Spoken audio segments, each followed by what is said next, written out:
This is a fan-generated show.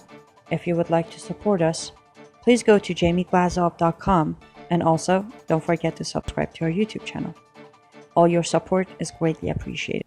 Good evening. Welcome to the Glazov Gang. Tonight, campus cops crack down on questions about Islam. Audience members at Golden West's Islam 101 event are forced to step outside and warned about asking unacceptable questions or just questions, period. What an honor to have with us this evening Steve Amundson, the founder of the Counter Jihad Coalition. Steve, welcome to the program during these surreal and frightening times. Thank you very much for having me, Jamie. Well, you were one of the people at this event that was taken outside by the police. That's why you're here. Let's start at the beginning. March 14th, there's a public presentation entitled Islam 101 at Golden West College in Huntington Beach, California. What happened? Yes, you're right. Several people filed into the building. There must have been 50 plus people.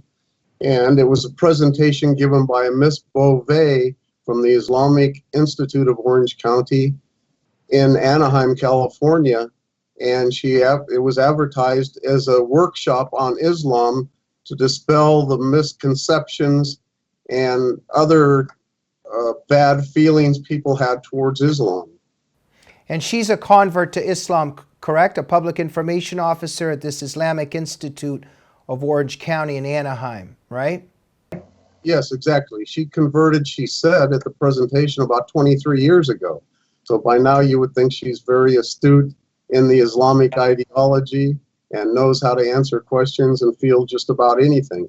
You know, in addition to being the public relations officer at the Islamic Institute, she's also associated with the Muslim Speakers Bureau, which is a part of the Islamic Networks Group, ING. Yeah, and then when you look further, there's Muslim Brotherhood front groups there, obviously, right? Mentioned in the explanatory memorandum, correct? Exactly. This Islamic Networks Group is sanctioned by the Islamic Shura Council, which is a Muslim Brotherhood group, you know, as we've read in the 1991 explanatory memorandum. Yeah, I just wish that, that's what we're going to do at the end of the show. I mean, instead of conservatives grumbling about this at a barbecue, we need to write to the leaders of this university and ask them why they're letting the Muslim Brotherhood come in to engage all this agenda. And hey, okay, let's even say we're for free speech. Okay, you let the Muslim Brotherhood in, but at least be honest about who they are, and then let the citizens ask the questions, right? You're absolutely right, Jamie. As long as the questions were fluff stuff and no hard questions, everything was okay. But as soon as some of us started answering a little hard questions, that's when interruptions started happening. Right, and I want to get to that. But look, I just want to, it's good to, because the media, the establishment media, number one, won't cover this. And number two, when it does cover this, it won't talk about the Muslim Brotherhood connection and some other stuff here. Steve, you mentioned this to me as well. The anthropology department is somehow involved in this. It's a little bit strange. Why is an anthropology department involved in helping the Muslim Brotherhood brainwash, the population on Islam? I'm still trying to figure that out, Jamie. The two hosts at this presentation that Miss Beauvais gave were, like you said, an anthropology professor and another professor, Dr. Clancy, from the communications department. So why is a communications and an anthropology department getting involved in hosting a Muslim Brotherhood talk on Islam? That I still can't figure out. Yeah, and of course you're being rhetorical because we know what's going on, but exactly. So Steve, let's get the timeline here and let's get what's going on here. So, a large banner on the campus invites the public to the event. So, the public is being invited, correct? It's a public event. There's a banner inviting people to come to the event. They promoted it in other ways. Then in the beginning of the talk, they announce how they'd like questions, okay? So everything is touchy-feely, everything's great. And of course, they're doing this because they assume that the public is terrified and has been cowed. They've been trained not to think in certain ways, not to ask certain questions. So they're confident of this because, you know, if you even ask something outside of the party line, you're going to be a racist and and a white supremacist. So they're pretty confident that people aren't going to ask any questions. So Miss Beauvais, if that's how to pronounce it, starts her presentation. Take it away. She starts her presentation and she says, I'd like to have you ask me questions throughout my presentation instead of waiting until the end of my presentation for questions. Okay, so she starts off. First slide she puts up is, what is Islam? And then she turns and asks the audience, what's the first word that comes to your mind when you are asked, what is Islam? Well, a couple of people raised their hands. One said, well, religion. Another one said, religion from the Middle East, I guess. I raised my hand and said the first thing that comes to my mind is Muhammad. Steve, you're being a white supremacist. Be careful here. I know. Okay, so go ahead. No, so then she started on with her presentation, getting a little bit more into it. Talked about the Hajj, you know, all the easy stuff to talk about. You know, she explained what the Hajj was. Then she said Zakat. She briefly highlighted over Zakat. So again, I raised my hand. I said, well, are you going to go into the different categories of Zakat?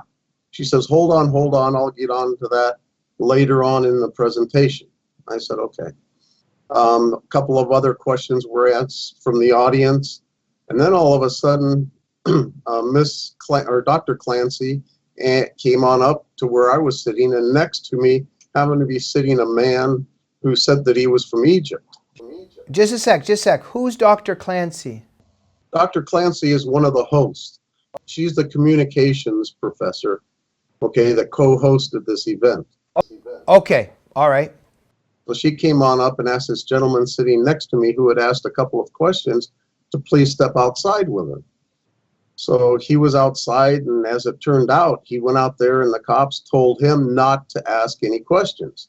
They said, if you agree to that, well, this man was from Egypt. I'm not sure how long he had been here. He had a really heavy accent, and I don't think he really understands what the First Amendment was all about, because he came back, sat down, and told me, wow, I can't ask any more questions. I said, well, sure you can.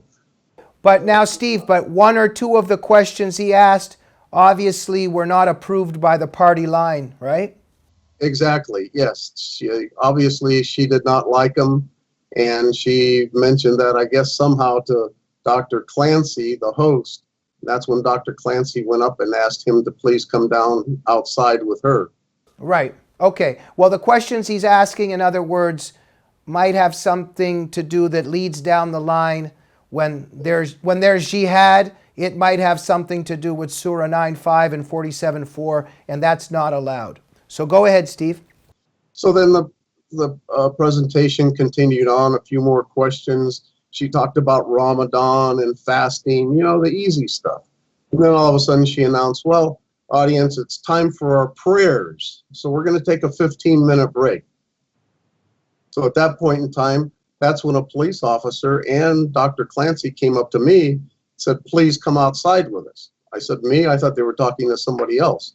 I couldn't imagine what they wanted me to come outside for. I mean, I was respectful when I asked my questions. So I went outside and I asked the two police officers, you know, what are you bringing me out here for? I just asked a couple of questions. And the older officer looked at me and he said, look, do you want to talk or do you want me to tell you why you're out here? I said, fine, go ahead. He goes, you can't ask any questions anymore. I said, wait a minute. Yes, I can. He goes, sir, you cannot ask any more questions if you're going to go back in there. I said, wait a minute, this was advertised as a public event. He goes, no, you've got to assume like you're in a math class on a Tuesday afternoon and only appropriate questions regarding math can be asked. I said, wait a minute. This was advertised as a workshop on Islam. The presenter encouraged questions from the audience throughout her presentation. I said, you can't tell me I can't ask any questions. At that point in time, I turned around and went back into the building to listen to the rest of the presentation. Steve, I think we've had a misunderstanding. Just a second. This wasn't in Huntington Beach, California. Were you by any chance in Saudi Arabia or Pakistan or Iran? Maybe that was the problem. This was all a dream, I guess, and it really happened in Saudi Arabia, Medina, I guess. Well, Steve, look, definitely you caused a problem by suggesting that Islam might have something to do with Muhammad. Let me see. Marrying Aisha when she was 6 and consummating with her when she was 9, and the foundation that led to in the Islamic world in terms of child marriage, etc. That might have led to the instruction on, raping the kafir, the beheading of the Banu Karazai tribe, all the violence, all the rape. I don't think that they really wanted to talk about how Muhammad is talked about in Islamic texts. No, you're absolutely right. Because after they got done praying and I came back into the building, she proceeded on talking about a couple of other subjects on Islam, and a few questions were asked. And then I raised my hand and I said, "Are you going to be getting back to zakat?" I said, she goes, yeah, why? Do you have a question? And I said, yeah, could you tell me, are non-Muslims entitled to receive any charity from zakat? And she didn't want to answer that because she said, well, I really don't know. I just don't know. And at that point in time, another professor stood up and abruptly ended this presentation saying, okay, everybody, the presentation is now over. That's it. We're done for the night. Thank you very much for coming. This was like an hour before it was scheduled to end.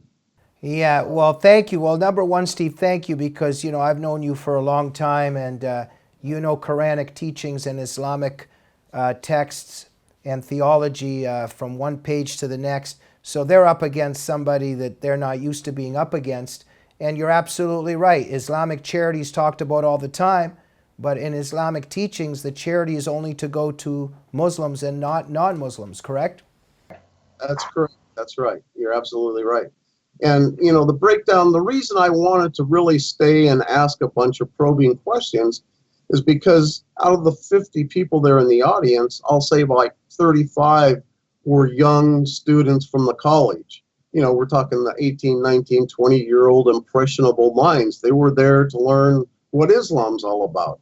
And here we have this Muslim Brotherhood speaker up there giving a fluff talk on Islam, planting all that stuff in these young impressionable minds. And I thought, we have to get the truth to the kids. We have to plant those seeds and really ask some tough questions. But we just weren't allowed to do that because they cut it short.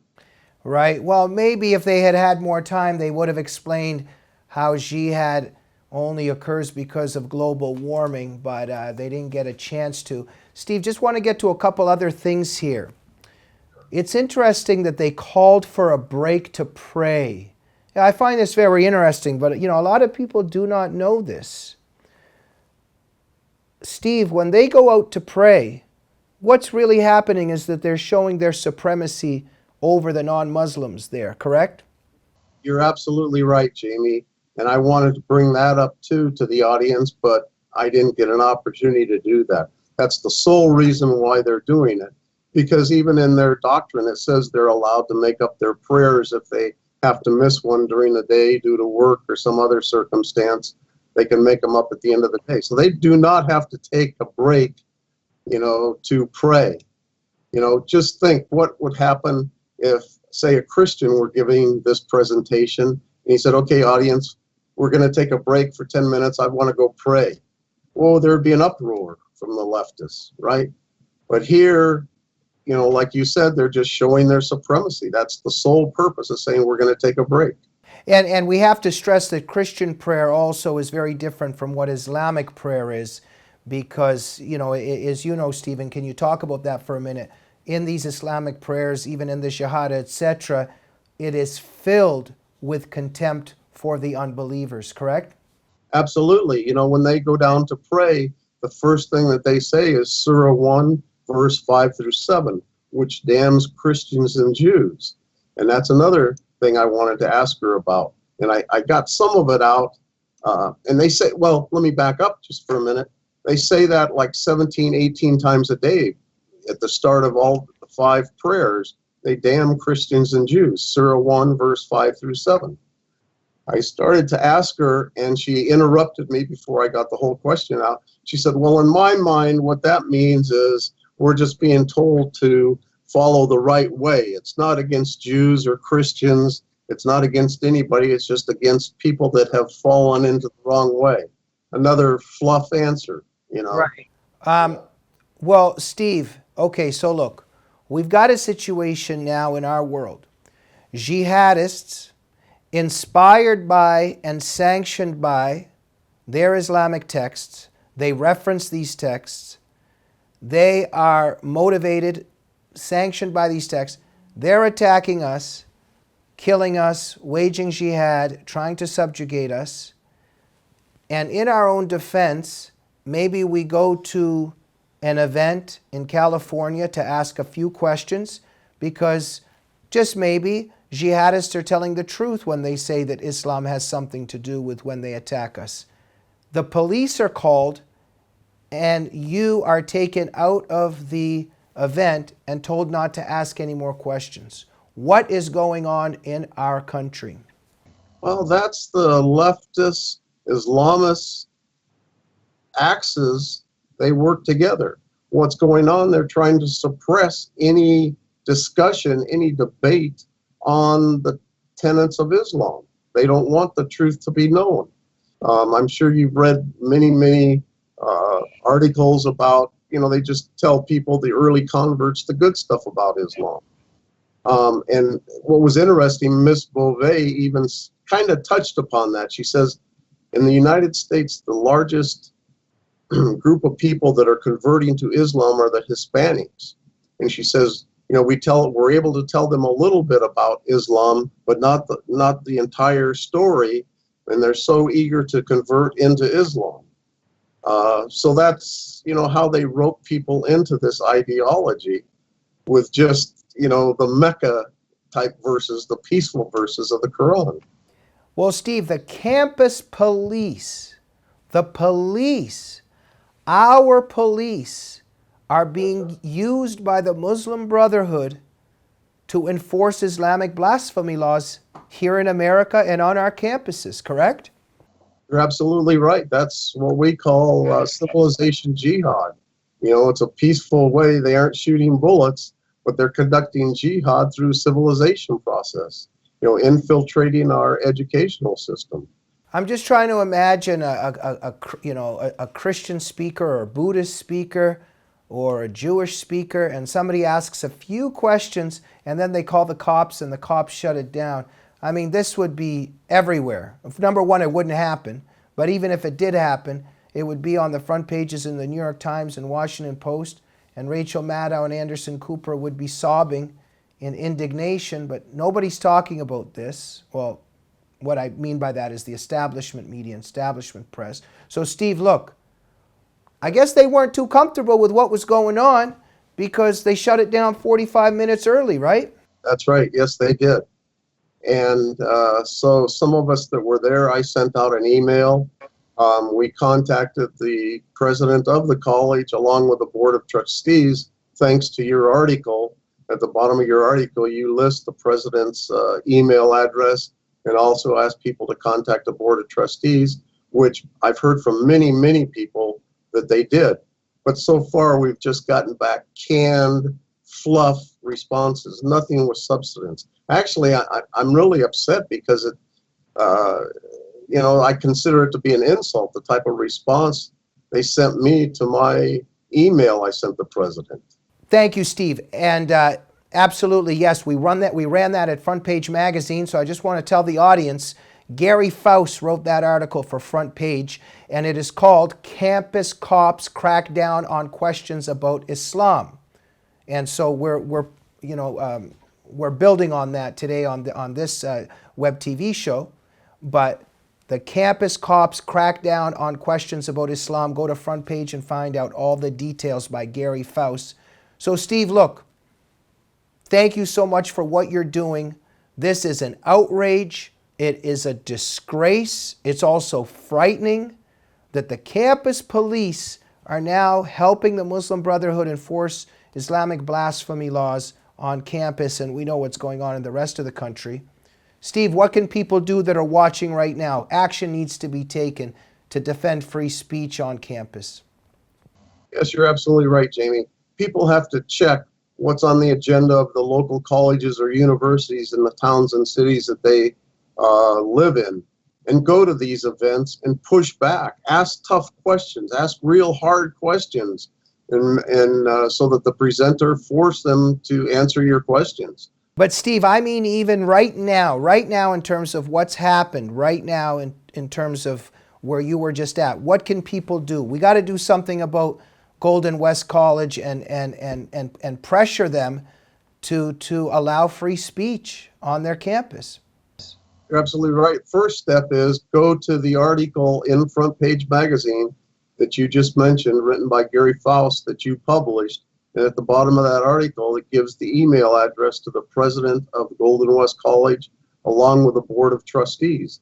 And if everybody would express their outrage to the president and board of trustees, maybe we can get something going here. So far, a lot of people have done that. A lot of people are contacting me saying they wrote an email. But right now, we're just getting, like I said, those canned responses. But we have to keep putting pressure on the college and board of trustees.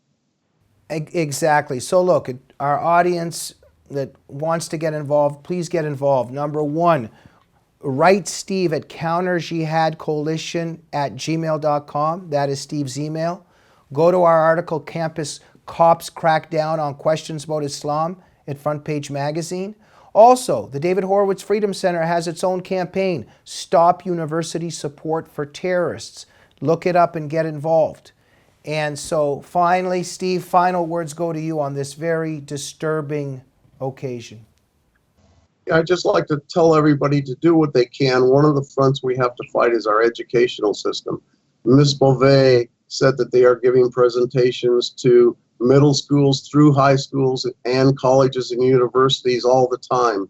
We have to make sure our kids are not indoctrinated into this hateful, violent ideology. We have to, check our schools and make them accountable that the truth be known. Last time I looked, when was Robert Spencer, Pamela Geller, or Brigitte Gabriel, or Annie Cyrus, or Nani Darwish, when were they consistently invited to give talks on university campuses about Islam? You're absolutely right, Jamie. People got to go to board meetings if they find out homework is being sent home for their 7-year-old to fill out the Shahada or the 5 pillars of Islam. They've got to go to the school and complain. They've got to speak up, or we're just going to continue to get bulldozed by this Islam onslaught. Steve, thank you very much. And you're with the Counter Jihad Coalition, countering jihad and informing the public. And everybody can contact you, correct, at counterjihadcoalition@gmail.com, correct? Yes, that's right, Jamie. And also, if I could say, we have plenty of factual trifold brochures on our website that are free to download.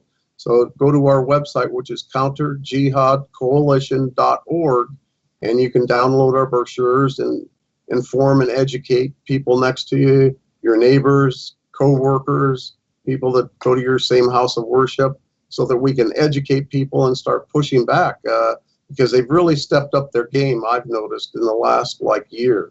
Steve, thank you for standing up for freedom and for liberty and doing your best to try to stop the Islamization and from, Sharia from taking over the United States, which is what the Muslim Brotherhood is trying to do. Thank you. Thank you so much for having me, Jamie. Thank you, Steve. Keep up the good fight. Thank you for watching the Glazov Gang this evening. Please remember, we're a fan-generated program. If you like what we do, please go to jamieglazoff.com to support the show. Make sure you're subscribed to the YouTube channel of the Glazov Gang. We're going to see you real soon. Good night.